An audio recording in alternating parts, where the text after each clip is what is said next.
தன்னுடைய மகன் ஒரு எதிர்க்கட்சி தலைவரா இருந்துட்டு இப்படி பொறுப்பு இல்லாம பேசியிருக்காரு. இன்ன வரைக்கும் ஏன் அதுக்கு எந்த பதிலும் கொடுக்கல, எந்த கண்டனத்தையும் தெரிவிக்கல? ஏங்க அவர் அப்பாங்க, பாசக்கார அப்பா. நம்மள மாதிரி அப்பான்னு நினைச்சுக்காதீங்க. அவர் தமிழ்நாட்டுக்கே அப்பா வாங்கணும்னு நினைச்சவர் இல்லையா?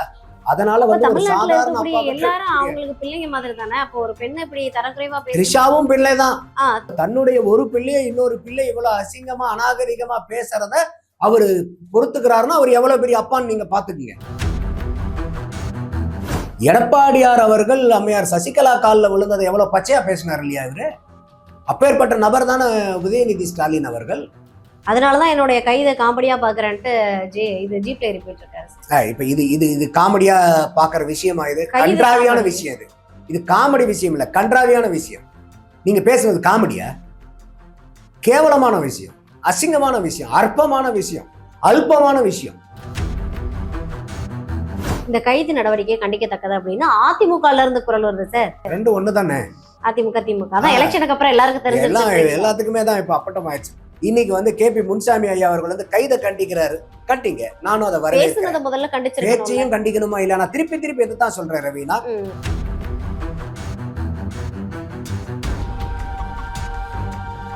கிரெடிட் கார்டு ஓவர் டியூவா, மல்டிபிள் EMI ஸ்ட்ரெஸ்ஸா? இனி ஒரே EMIல ஈஸியா மேனேஜ் பண்ணலாம். Power of one EMI. இந்த கர்நாடக இஷ்யூ, காவிரி இஷ்யூல வந்து முன்னாள் முதலமைச்சர் அந்த ஸ்டாலின் அவர்கள் கண்டன பதிவு போடுறாரு. அவருமே வந்து பெரிய போராட்டத்தை எடுப்பேன்றாரு. விவசாய வேஷம் போடக்கூடிய விஜய் அவர்களை திட்டுறாரு. இந்த மாதிரி நிறைய விமர்சனம் வைக்கிறாரு. தன்னுடைய மகன் ஒரு எதிர்க்கட்சி தலைவரா இருந்துட்டு இப்படி பொறுப்பு இல்லாம பேசியிருக்காரு. இன்ன வரைக்கும் ஏன் அதுக்கு எந்த பதிலும் கொடுக்கல, எந்த கண்டனத்தையும் தெரிவிக்கல? இதெல்லாம் வந்து முன்னாள் முதலமைச்சருக்கு தெரியலையா சார்? ஏங்க அவர் அப்பாங்க, பாசக்கார அப்பா. நம்மள மாதிரி அப்பான்னு நினைச்சுக்காதீங்க. அவர் தமிழ்நாட்டுக்கே அப்பா வாங்கணும்னு நினைச்சவர் இல்லையா? அதனால வந்து தமிழ்நாட்டுல எல்லாரும் அவங்களுக்கு பிள்ளைங்க மாதிரி தானே. அப்போ ஒரு பெண்ணை இப்படி தரக்குறைவா த்ரிஷாவும் பிள்ளைதான். அப்ப தன்னுடைய ஒரு பிள்ளைய இன்னொரு பிள்ளை இவ்வளவு அசிங்கமா அநாகரிகமா பேசுறத அவரு பொறுத்துக்கிறாருன்னா அவர் எவ்வளவு பெரிய அப்பான்னு நீங்க பாத்துக்கீங்க. போன தடவை ஐயா மார்கண்டேயன் அவர்கள் பேசினார். அதுக்கும் கண்டனத்தை ட்வீட்ல பதிவு பண்ணியிருந்தார். ஜனநாயக மாண்பு, ஜனநாயக பண்புகள்லாம் கேள்விக்குறியாயுதுன்னு போட்டிருந்தார், கண்டனத்தை தெரிவிச்சிருந்தார். ஒரு வார்த்தை கூட ஐயா மார்கண்டேயன் பேசினது தவறுங்கிறதே இல்லை அந்த ட்வீட்ல. ஒரு வார்த்தை இல்லைங்க. அதுதான் ஐயா ஸ்டாலின் அவர்களுடைய ஜனநாயக பண்பான்னு நான் கேட்கிறேன். அப்ப இன்னைக்கு வந்து நீங்க ஒட்டுமொத்த தமிழகத்துக்கும் அப்பாவா பிராண்டிங் பண்ணணும்னு நினைச்சீங்க இல்லையா? அப்ப இன்னைக்கு வந்து எந்த நடிகையை பத்தி உங்களுடைய பெற்றெடுத்த மகன் தரைக்குறைவா பேசினாரோ அந்த பெண்மணிக்கும் நீங்க பெற்றெடுக்காத தகப்பன் இல்லையா? அப்ப அந்த பெண்ணுக்கும் உண்டான நியாயத்தை அவங்க பக்கத்துல இருக்கக்கூடிய அந்த ஒரு வேதனையை நீங்க பகிர்ந்துக்க வேண்டாமா ஒரு தகப்பனா? அப்ப என்ன நியாயம் இது? அப்ப எப்படி உங்களை வந்து நீங்க ஏன் இப்ப வந்து அவங்க வந்து அப்பாங்கிற பிராண்டிங் ஃபெயிலியர் ஆச்சுன்னு இப்ப புரியுதா? ஏன் உங்களை ஏத்துக்கல எல்லாரும்? நீங்க வெறும் பிராண்டிங்கோட நிறுத்தணும்னு நினைக்கிறீங்க ஒரு வாக்கியத்தை. அதை செயல்முறைக்கு அந்த உறவை நீங்க கொண்டு வர மாட்டேங்கிறீங்க. ஒரு பொறுப்புள்ள அப்பாவா, பாசமிகு அப்பாவா, கடமை உணர்ச்சி மிக்க அப்பாவா, கண்ணியமிக்க அப்பாவா எல்லாத்துக்கும் ஒட்டுமொத்த தமிழக மக்களுக்கும் இருக்கணுங்கிறது உங்களுடைய எண்ணப்பாடு இல்லை. நான் வந்து அம்மான்னு ஒரு பிராண்ட் இருக்குது, நம்மளும் ஒரு அப்பான்னு ஒரு பிராண்டை கிரியேட் பண்ணுவோம்னு பண்ணுனீங்க. அப்ப இது பக்கா பிராண்டிங் எக்ஸசைஸ், மார்க்கெட்டிங் எக்ஸசைஸ்னு மக்களுக்கு அம்பலப்பட்டு போனதுனாலதான் அந்த பிராண்டிங் எக்ஸசைஸே டோட்டலா ஃபெயிலியர் ஆனது. அப்ப நீங்க நீங்க கைதை கண்டிங்க, தப்பில்லை. ஆனா அவர் பேசுனதையும் நீங்க கண்டிக்கணும். உதயநிதி ஸ்டாலின் பேசினது தவறு. நான் ஒரு ஒட்டுமொத்த தமிழகத்தினுடைய அப்பாவா நான் சொல்றேன். நான் பெற்றெடுத்த மகனா இருந்தாலும் நான் பெற்றெடுக்காத இன்னொரு மகளை பத்தி இந்த மாதிரி தரக்குறைவா பேசின உதயநிதி ஸ்டாலின் அவர்களை நான் வன்மையாக கண்டிக்கிறேன். கமா போட்டுட்டு நீங்க இதுக்காக கைது செய்யறதையும் நான் கண்டிக்கிறேன்னு சொல்லுங்க. நம்மளும் சேர்ந்து வரவேற்கலாம். பரவாயில்ல, பொறுப்போட இருக்காரு, அவர் பேசுனதை கண்டிக்கிறாரு, கைதையும் கண்டிக்கிறாரு, ஒரு நியாயமா கேட்கிறாரு. நம்மளும் ஐயா ஸ்டாலின் அவர்களுக்கு கட்டாயமா ஒரு பக்கம் நிக்கலாம், தப்பு இல்லை. ஆனா நீங்க எப்பயுமே ஒன் சைடாவே இருந்தீங்கன்னா என்ன சார் அர்த்தம்? ஒரு நாணயம்னா கூட ரெண்டு பக்கம் இருக்குல்ல. அப்ப நீங்க ஒரே பக்கமா இருந்தீங்கன்னா நம்ம அதான் சொல்றோம். இப்ப இந்த கைதை கண்டிக்கணுமா, தாராளமா கண்டிக்கலாம். ஏன்னா அவருடைய பையன், கண்டிக்கலாம் கண்டிப்பா. ஆனா நீங்க அவர் பேசுற பேச்சையும் கண்டிக்கணும் இல்லையா? அது பொறுப்பான அப்பாவுடைய செயல். கைதை கண்டிக்கலாமா? சரி, இதுக்கு கைது தேவையா தேவையில்லையாங்கிறது ஒரு விவாதத்துக்கு உட்பட்டது. ஆனா அவர் அந்த மாதிரி ஒரு பெண்ணை பேசுனது சரியா தவறாங்கிறது விவாதத்துக்கு உட்படுத்த வேண்டிய பொருளா? விவாதத்தை கடந்த பொருள் அது. யாருமே ஒரு ஆறறிவிக்கக்கூடிய மனிதன் இல்லைங்க அவர் பேசுனது நியாயம்னு ஒரு மனுஷன் சொல்ல மாட்டான்.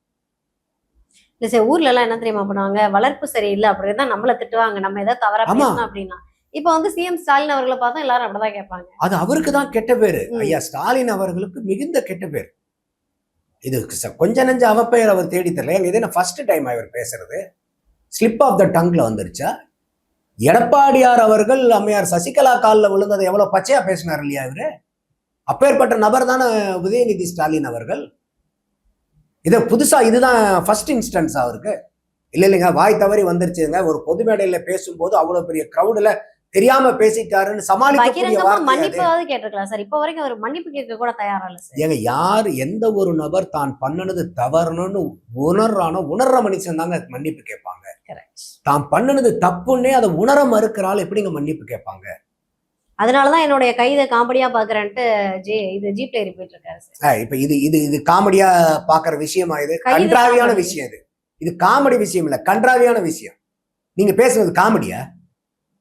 கேவலமான விஷயம், அசிங்கமான விஷயம், அற்பமான விஷயம், அல்பமான விஷயம். அப்ப இதுதான். அப்ப இதெல்லாம் பார்த்தா உங்களுக்கு காமெடியா தெரியுதா? அப்ப எது காமெடி எது சீரியஸ்னே இவருக்கு புரியாதா? என்னைக்குதான் புரிஞ்சுக்க போறாரு இவரு? சரி, அதிமுகல இருந்து யாருமே உதயநிதி பேசுனது தவறுன்னு கண்டிக்கல சார். ஆனா கேபி முனுசாமி அவர்கள் ஒரு பதிவு போட்டிருக்காரு, முதலமைச்சர் தன்னுடைய அதிகாரத்தை தவறா பயன்படுத்துறாரு, இந்த கைது நடவடிக்கையை கண்டிக்கத்தக்கது அப்படின்னு அதிமுகல இருந்து குரல் வருது சார் உதயநிதி அவர்களுக்கு. ரெண்டு ஒண்ணு தானே. அதிமுக திமுக அதான் எலெக்ஷனுக்கு அப்புறம் எல்லாருக்கும் தெரிஞ்சு எல்லாத்துக்குமே தான் இப்ப அப்பட்டம் ஆயிடுச்சு. அப்பட்டமா தெரிஞ்ச விஷயம் தானே. இன்னைக்கு திமுக தனியா சொன்னா என்ன, அண்ணா திமுக தனியா என்ன சொன்ன, ரெண்டு பேரும் சேர்ந்து சொன்னாதான் என்ன? எல்லாம் ஒரே தளத்துல தானே நிக்கிறாங்க. அவங்களுக்கு பூராமே ஒன்னா நீ வா இல்லைன்னா நான் வரேன், நான் வந்தா உன்னை காப்பாத்துறேன், நீ வந்தா என்னைய காப்பாத்துங்கிற ஒரு செட்டப்ல ஃபார்முலால ஓடிட்டு இருந்துச்சு. நம்ம தான் அந்த விவரமெல்லாம் புரியாம நடுவுல புந்து இது நியாயம் இது நியாயம் இல்லை, இது தப்பு இல்லை, நம்ம தான் பைத்தியக்காரத்தனமா பேசிக்கிட்டு இருந்தோம் இவ்வளவு நாளா. இப்பதான் புரியுது யாரு எங்க எந்த வேஷத்துல இருந்தாங்கன்னு சொல்லிட்டு. ஒரே கொட்டையில ஒரு மட்டம் அந்த மாதிரி இருக்கும்போது இன்னைக்கு கேபி முனுசாமி ஐயா அவர்கள் கைதை கண்டிக்கிறாரு. கண்டிங்க, நானும் அதை வரவேற்கிறேன். முதல்ல பேச்சையும் கண்டிக்கணுமா இல்ல? நான் திருப்பி இதுதான் சொல்றேன் ரவீனா, நீங்க கைதை கண்டிங்க, அந்த உரிமை எல்லாத்துக்குமே இருக்கு. இதுக்காக கைது செய்யணுமா நம்ம கேட்கலாம், தப்பே இல்லை. ஆனா அதை கேட்கக்கூடிய வாய் இருக்குல்ல, அந்த வாய் உதயநிதி ஸ்டாலின் அவர்கள் இந்த மாதிரி பேசுனதுக்கும் எங்களுடைய கடுமையான கண்டனங்களை தெரிவிக்கிறோம்னு சொல்லிக்கிட்டு அடுத்த கண்டனத்தை இங்க தெரிவிச்சீங்கன்னா நீங்க நியாயஸ்தன். நீங்க சொல்றதுல ஒரு தார்மீகம் இருக்குன்னு நம்ம புரிஞ்சுக்கலாம். இல்லைன்னா நம்ம எப்படி புரிஞ்சுக்கிறது? இப்ப இவ்வளவு நாள் என்னடா அதிமுக தோத்துருச்சேன்னு தோணும், இப்பதான் தெரியுது அதிமுக தோத்தது நல்லதுதான் அப்படின்றதுதான் நிறைய மனசுல இருக்கு. இல்லைங்க, இப்ப மக்களே இவ்வளவு நாள் வரைக்கும் 60 வருஷமா வேற யாரையும் திரும்பி பார்த்தாங்களா? யோசிச்சு பாருங்க. திமுகவை விட்டு அதிமுகவை விட்ட திமுக, இதை தவிர யாரையுமே மக்கள் திரும்பி பார்க்கலையேங்க. அப்பேற்பட்ட மக்களை இன்னைக்கு தாவேகா பக்கம் போறாங்கன்னா இதுக்கு காரணம் யாரு? நீங்க தானே. நீங்க தான் கதின்னு கிடந்த மக்களை ஒரு மூன்றாவதா ஒரு நபரை கொண்டாந்து நீங்க ஆட்சியில உட்கார வச்சது யாரு? மக்கள் தானே. அப்ப அந்த மக்களுக்கு எவ்வளவு பெரிய வலியும் வேதனையும் உங்க மேல இருக்கக்கூடிய நம்பிக்கையை நீங்க சிதைச்சிருந்தீங்கன்னா இன்னொருத்தர் 2 வருஷம் 4 மாசம் தாங்க கட்சி. என்ன பெரிய விஜய் அவர்கள் கொள்கை பிரளயத்தை ஏற்படுத்திட்டாரா தமிழகத்துல? யாரும் சொல்லாத அரசியல் சித்தாந்தங்களை எல்லாம் சொல்லிட்டாரா? இல்லையே. அதே மாதிரி என்ன ஒரு நாளைக்கு 20 பொதுக்கூட்டங்கள் பேசினாரா? அவர் பேசுனதே மொத்தம் 20 பொதுக்கூட்டங்கள் தாங்க இருக்கும். அவ்வளவு கூட இருக்காது. அப்போ அந்த அளவுக்கு இருக்கும் போதே உங்களை நிராகரிச்சுட்டு அவர் பக்கம் மக்கள் எல்லாம் போறாங்கன்னா அப்போ உங்களுடைய பொய் வேஷங்கள் அம்பலப்பட்டு பரவாயில்ல, இவர் புதுசா இருந்தாலும் ஒரு மாற்றா வராரு, நான் நேர்மையான அரசியலை கொடுப்பங்கிறாரு, தூய்மையான ஆட்சியை கொடுப்பங்கிறாரு, நம்ம ஏன் முயற்சி பண்ணக்கூடாதுன்னு ஒரு மக்கள் அவர் பக்கம் நகர்ந்திருக்காங்கல்ல. ஏன் அப்படிங்கறத நீங்க யோசிக்கணுமா இல்லையா? அதை விட்டுட்டு இன்னும் இவிஎம் மிஷின் மேல பழி போடுறது, ஜென்சி மேல பழி போடுறது, ரீல்ஸ் மேல பழி போடுறது, இன்ஸ்டாகிராம் மேல பழி போடுறது, உங்க மேலதாங்க அத்தனை பழியும் பாவமும் இருக்கு. அதனாலதாங்க எல்லாரும் விஜய் அவர்களை நோக்கி போனது. நீங்க ஒழுக்கமா இருந்திருந்தீங்கன்னா ஏங்க மக்கள் அங்க போக போறாங்க? 60 வருஷமா உங்களை தானே அண்டி கிடந்தாங்க மக்கள். அப்ப உங்களை நிராகரிச்சுட்டு அங்க போறாங்கன்னா ஏன்னு நீங்க யோசிக்க வேண்டாமா? அப்ப இன்னும் வந்து இல்லாத ஊருக்கு வழி தேடிட்டே இருந்தீங்கன்னா என்ன அர்த்தம்? அப்ப இவங்க எல்லாம் செய்ய செய்ய, இந்த மாதிரி செயல்கள் செய்ய செய்ய, பண்ண பண்ண, இது எல்லாம் தாவேக்காக்கு அனுகூலமா மாறிக்கிட்டு இருக்குதுன்னு நான் கண்டிப்பா சார். பாக்குறேன். இல்ல திமுக, அதிமுக ஒரே மாதிரி தான். அதுல மாற்று கருத்து இல்லைன்னு நம்ம முடிவு பண்ணாலுமே, எல்லாருக்குமே தெரியும் ஏதோ ஒரு பெண்ணியம் பேசக்கூடிய ஒரு கட்சி, இல்ல மக்களுக்காக நிக்கக்கூடிய கட்சி அப்படின்னு சொல்லிட்டு எல்லாராலையும் அங்கீகரிக்கப்பட்ட கட்சி தான் சிபிஐயா இருக்கட்டும், சிபிஎம்மா இருக்கட்டும், இல்லைன்னா மக்களுக்காக குரல் கொடுக்கக்கூடியவர் திருமாவளவன் அண்ணன் அப்படின்னு சொல்லிட்டு எல்லாருடைய பார்வையும் இருந்தது. தாவேக்கா போயிட்டாங்க. நேத்துல இருந்து இப்போ வரைக்குமே இவங்க தரப்புல இருந்து உதயநிதி பேசுனதுக்கு எந்த கண்டனமுமே தெரிவிக்கல சார். நீங்க பாத்தீங்க அப்படின்னா விஜய் சார் கரூர்ல போயிட்டு பேசும்போது அந்த டேஷ் அப்படின்ற ஒரு வார்த்தையை பயன்படுத்தினதுக்கு கூட்டணி கட்சியில இருக்கக்கூடிய திருமாவளவன் அவர்களா இருக்கட்டும், சிபிஐ கட்சி, சிபிஎம் கட்சி எல்லாருமே குரல் கொடுத்தாங்க. முன்னாள் முதலமைச்சர் அப்படி பேசக்கூடாது, நீங்க ஒரு பொறுப்பான முதல்வர், போயிட்டு அங்க போயிட்டு இந்த தவறான வார்த்தையெல்லாம் பயன்படுத்தக்கூடாது அதான் வார்த்தையை சொல்லலைங்க இப்படிங்கிறாரு. ஆஹ் வார்த்தை கூட டேஷன் கூட ஒரு வெளியே சொல்லல, உம் வாய் அசைக்கிறாரு நல்ல வாயில வந்துரும் அப்படின்ட்டு முடிச்சிடுறாரு. இப்படிங்கிறாரு. So, அப்படி அவர் பேசினதை வந்து நீங்க இவ்வளவு தூரம் பேசுனீங்க, எல்லாருமே அதாவது கூட்டணியில இருந்துகிட்டே எதிர்ப்பு தெரிவிச்சீங்க. அப்ப நீங்க கூட்டணியை விட்டு வெளியில வந்துட்டீங்க. அப்ப உதயநிதி அவர்கள் பேசினது எவ்வளவு ஒரு கொச்சையான வார்த்தை. அதுக்கு ஏன் நீங்க இவ்வளவு நேரம் வரைக்கும் கண்டனம் தெரிவிக்கல, எந்த பதிவும் போடல? சொல்லாத வார்த்தைக்கு பொழிப்புரை எழுதுனீங்க. விஜய் அவர்கள் சொல்லாத வார்த்தைக்கு பொழிப்புரை எழுத தெரிஞ்ச உங்களுக்கு சொல்லி எடுத்த வாந்தி, இது வார்த்தைன்னு சொல்லக்கூடாது, வாந்தின்னு தான் சொல்லணும். உதயநிதி அவர்கள் நேற்று எடுத்தது, அதுக்கு ஏன் உங்களுடைய கண்டனங்கள் இது வரைக்கும் வரல? இல்ல உங்க கண்ணுல படலையா? ரொம்ப பிஸியா இருக்கீங்களா எல்லாருமே? ஒரு காவேரி போராட்டத்துக்காக ஒரு எதிர்க்கட்சி போராடுறது, என்ன போராடுறாங்க, ஏது போராடுறாங்க, என்ன பேசுறாங்கன்னு பாக்குறத விட என்ன அரசியல் தலைவர்களுக்கு பெரிய பிஸி இருக்க போகுதுன்னு எனக்கு தெரியல. அப்ப இதெல்லாம் விட்ட கூட தொட்ட கூட இன்னும் கொஞ்சம் ஏதோ இருக்குது இந்த கூட்டணி கட்சிகளுக்கு. இல்ல ஆரம்பத்துல இருந்து அந்த தாட் மட்டும் தான் சார் எல்லாருக்கும் இருக்கு. ஏன்னா வந்து இவ்வளவு நாளா திமுக பயணிச்சுக்கிட்டோம், 2017 இருந்து அண்ணன் தம்பி புழங்கிட்டோம் எல்லாரும் ஒன்னா, அதனால வந்து மச்சான அண்ணன் தம்பியா பழகி இருக்கிறோம். உடனே எப்படி நம்ம வந்து இது, நீங்க உன்னமே கூட அண்ணன் தம்பி புலம்புங்க சார், தப்பு அது கிடையாது. தனிப்பட்ட முறையில கண்டிக்க வேண்டியதுக்கு கண்டிக்கணும் இல்ல, மத்ததுக்கெல்லாம் முண்டி அடிச்சுட்டு ஓடியாரீங்கல்ல, இதுக்கு ஒடியார வேண்டாமா நீங்க? உதயநிதி அவர்கள் இப்ப பாருங்க கைது கண்டிக்கிறேன்னு வருவாங்க, கண்டிப்பா கண்டிப்பா சார் வாங்க, தப்பு இல்ல. ஆனா அவர் பேசினதையும் கண்டிச்சுட்டு இதையும் கண்டிங்க, நம்ம வரவேற்கலாம். அப்புறம் கம்யூனிஸ்டுக்கு என்ன சமூக நீதி, பொதுமக்களுடைய நலனுக்காக நான் போராடுறேன்னு இவ்வளவு நாள் போராடின திருமாவளவன் அவர்கள் வந்து பேசுறதுல இனிமே என்ன இருக்க போகுது? யாருமே அதை வந்து அங்கீகரிக்க மாட்டாங்க. இல்ல மக்கள்கிட்ட சரி, இப்போ உங்களுக்கு இது கேள்வியா கேட்கணும்னு உங்களுக்கு தெரியுது இல்லையா? அப்ப இது பாக்குற மக்களுக்கு இந்த சிந்தனை வரும்ல, என்னடா இவ்வளவு தூரம் கூட்டணி கட்சியா இருக்காங்க, இவங்க எல்லாம் திமுக கூட்டணி கட்சியா இருக்கும்போது எது ஒண்ணுனாலும் எப்படி சீறி பாஞ்சு வருவாங்க, இப்ப ஏன் வரல, எதனால வரல, அப்படி என்னடா ரொம்ப செமையா தான் பேசிட்டாரோ உதயநிதி, இவங்கதான் பொதுமக்கள் தான் வந்து இந்த வார்த்தையை தவறா புரிஞ்சுக்கிட்டாங்களோ, அவர் நல்ல நல்ல அருமையான முத்தான வார்த்தைகளை தான் பயன்படுத்தி இருக்காரு போல இருக்கு, நாட்டுக்கு நலம் பெறக்கூடிய, நாட்டுக்கு வளம் அவர் பேசுனதுல காவேரியில இருந்து தண்ணி கொடுத்துறப்பாரு அப்படின்னு இவங்க நினைச்சுக்கிட்டு ஆராய்ச்சியில இருக்காங்களோ என்னமோ. வருவாங்க கட்டாயமா, இன்னைக்கு சாயந்தரத்துக்குள்ளார எல்லாருமே அந்த கண்டன அறிக்கைகளோட வருவாங்கன்னு நினைக்கிறேன். கைதுக்காக இருக்கும்.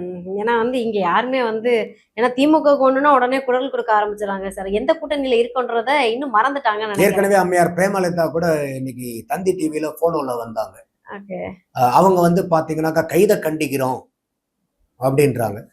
உதயநிதி அவர்கள் இந்த மாதிரி பேசியிருக்க கூடாது, அவருக்கு வன்மையான கண்டனங்கள் வார்த்தை முதல்ல வரவே இல்லை. நெறியாளர் கேட்டு நோண்டி நெறியாளர் கேள்வி கேட்டதுக்கு அப்புறம் ஒரு பெண்ணா நானும் அதை வந்து நான் வந்து நிராகரிக்கிறேன் அப்புறம் சொல்றாங்க. ஒரு பெண்ணா அவங்க தான் சார் முதல்ல குரல் நீங்க வந்து என்ன சொல்லி இருக்கணும், கட்டாயமாக உதயநிதி ஸ்டாலின் அவர்கள் பேசுறது வன்மையான கண்டனத்துக்குரியது. எந்த கட்சி அவங்க கூட்டணி கட்சியில இருந்தாலும் நாங்க வன்மையான கண்டனத்தை தெரிவிச்சுக்கிறோம். இந்த மாதிரி இனி ஒரு தடவை உதயநிதி ஸ்டாலின் அவர்கள் பேசக்கூடவே கூடாது தெரிவிச்சுட்டு, இதற்காக கைது நடவடிக்கைங்கிறது வந்து ஒரு அதீதமான நடவடிக்கையா பாக்குறோம், சட்டம் தன் கடமையை செய்யட்டும்னு சொல்லிருந்தீங்கன்னா நியாயஸ்தான். இதை நீங்க வந்து கண்டிக்கிறீங்க. நெறியாளர் போட்டு திருப்பி கேள்வி இல்லை நோண்டினதுக்கு அப்புறம் ஆமா நானும் ஒரு பெண் அரசியல் தலைவரா நானும் எனக்கும் அது வந்து சரியா படலன்னு நீங்க சொல்றீங்கன்னா, உங்களுடைய சின்சியாரிட்டி நீங்க யாருக்கு காமிக்கிறீங்க? பெண் இனத்துக்கு காமிக்கிறீங்களா, திமுகவுக்கு காமிக்கிறீங்களா, தமிழக மக்களுக்கு காமிக்கிறீங்களா, திமுகவுக்கு காமிக்கிறீங்களா? அதுதான் நம்மளுடைய கேள்வியாகவும் இருக்கு. ஓகே சார், ஓகே, கண்டிப்பா இதுக்கு ஒரு உரிய நடவடிக்கை எடுப்பாங்க அப்படின்னு நம்புறேன். ஸோ மீண்டும் ஒரு நேர்காணல சந்திக்கிறேன் சார். நன்றி ரவீனா. கிரெடிட் கார்டு ஓவர் டியூவா, மல்டிபிள் இஎம்ஐ ஸ்ட்ரெஸ்ஸா, இனி ஒரே இஎம்ஐல ஈஸியா மேனேஜ் பண்ணலாம். Power of one EMI.